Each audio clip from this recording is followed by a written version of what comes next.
সারা দেশে সব অবৈধ ইটভাটা আগামী 4 সপ্তাহের মধ্যে গুড়িয়ে দিতে বিভাগীয় কমিশনার ও ডিসিদের নির্দেশ দিয়েছে হাইকোর্ট। একই সঙ্গে অবৈধ ইটভাটা ও ইটভাটার জ্বালানি হিসেবে কাঠের ব্যবহার বন্ধের কার্যকর পদক্ষেপ না নেওয়ায় তার ব্যাখ্যা দিতে পরিবেশ অধিদপ্তরের মহাপরিচালক এবং সিলেট, রাজশাহী, বরিশাল, রংপুর ও ময়মনসিংহ বিভাগীয় কমিশনারকে তলব করেছে হাইকোর্ট। সোমবার বিচারপতি ফারহান মাহবুব ও বিচারপতি দেবাশিস রায়চৌধুরীর সমন্বয়ে গঠিত হাইকোর্ট বেঞ্চে এই আদেশ দেন।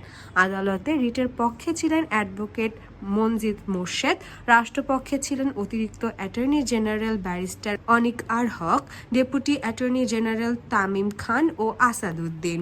আইনজীবী মনজিল মোর্শেদ বলেন, সমগ্র বাংলাদেশে লাইসেন্সবিহীন অবৈধ ইটভাটার কার্যক্রম বন্ধে 2022 সালে জনস্বার্থের human rights and peace for Bangladesh একটি রিট পিটিশন দাখিল করেন।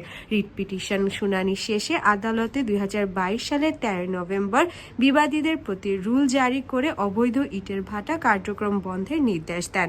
এ বিষয়ে বিভাগীয় কমিশনাররা এখনও পর্যন্ত কার্যকর পদক্ষেপ গ্রহণ না করায় গত 28 নভেম্বর প্রতিটি বিভাগের বিভাগীয় কমিশনারদের অবৈধ ইটভাটা বন্ধের কার্যকর পদক্ষেপ গ্রহণ করতে নির্দেশ দেওয়া হয়।